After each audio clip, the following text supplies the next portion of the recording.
I'm Rob, and this is the Innocent VR review by Barefoot Gaming.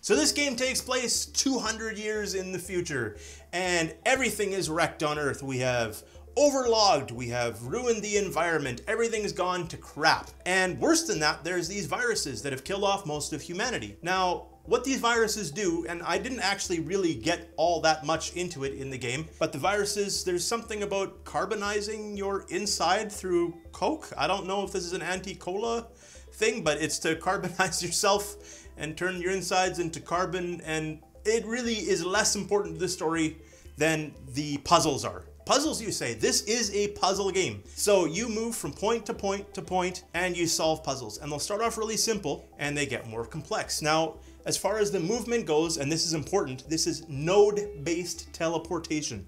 So you don't just teleport anywhere you want. There are specific points that you can teleport to, and generally wherever you teleport to is going to be something you can interact with. You can either grab it and put it in your inventory, or there'll be a bit of a puzzle, or there'll be something. But there's no free movement, there's no teleportation, and in a puzzle game, I don't really know that that's necessary, because you'd be walking all over the place where there is nothing. And while you are wandering through the Earth and through the sci-fi environments that are here on the Earth, under the Earth, you've got a floaty robot friend that kind of hangs out with you, and he gives you tips. If you get stuck, sometimes you have to click on him to progress the story. That's important because I had to reload one area 3 times because I couldn't teleport ahead. I couldn't teleport backwards, and I just had the floaty robot sitting there, and I'm like, must be a glitch. Exited, reloaded, went through the whole intro again, got stuck. I realized if you click on him, eventually he'll fly ahead, and that'll open up another node-based teleportation spot you can get to. There is also something you unlock pretty early on called the blue butterfly time mode. And in blue butterfly time, everything slows down. So there's gonna be some puzzles that you need to solve with speed, and you can't physically move fast enough. You click the button and boom, then you can move at full speed while everything around you gets slow. Now this is listed for the HTC Vive only. However, we tested this on an Oculus Rift and everything worked perfect. So that's the gist of the actual game itself. Let's get to some pros, let's get to some cons, and let's review this thing. Now this is not an expensive game. This is $10 US. So as far as the pros go, this thing is gorgeous. The intro, where I don't think it's a spoiler, they show it right in the trailer. You open up a window and asteroids are plummeting into the Earth and things are burning and there's fire. It looks fantastic.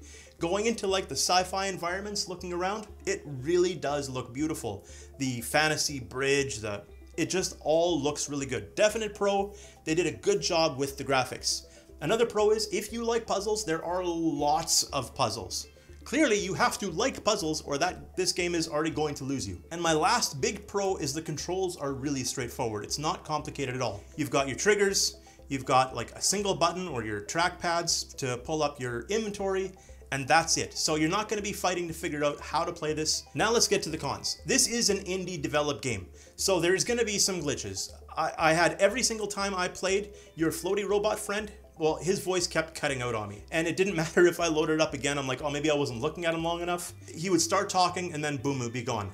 I don't know if I can call this a con, because this is something that I actually found kind of cute, is the fact this was definitely written in Chinese originally, and it has been converted into English. So some of the speech is a little bit, you can tell it's been converted, and I actually find that endearing. So I don't know whether to really call that a con or a pro. Next up, the blue butterfly time. Now it's a pro in the sense that it's a neat concept. It's a con in the sense that once you initialize it, you are stuck in blue butterfly time until the allocated time is finished.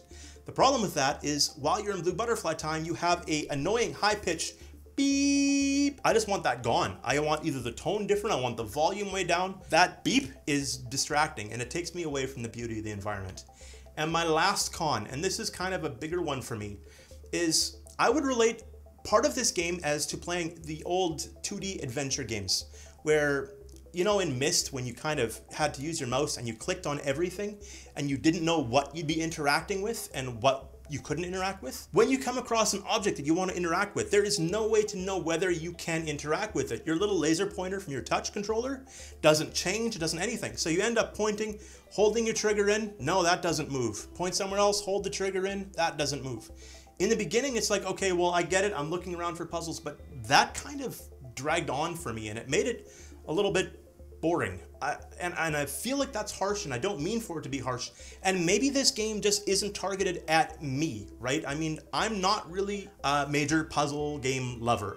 There have been some that I was blown away by. For whatever reason, this one just didn't grab me that same way. And if I can even say vaguely boring, for me, it's gonna affect my score. There are going to be lots of people out there that love this. There's going to be a lot of people out there that can just sit and puzzle.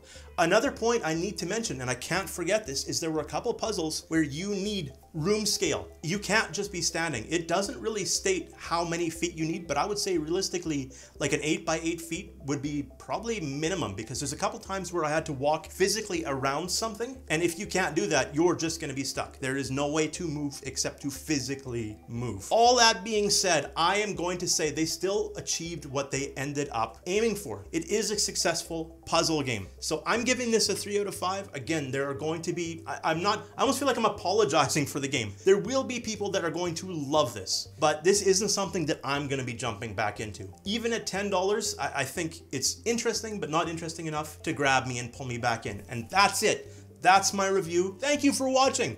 That's it. Don't forget to share, like, subscribe, tell people about us, and I love hearing from you in the comments. When you comment, I always do my best to respond. I am out of here. Have a good one. Talk to you later. See ya.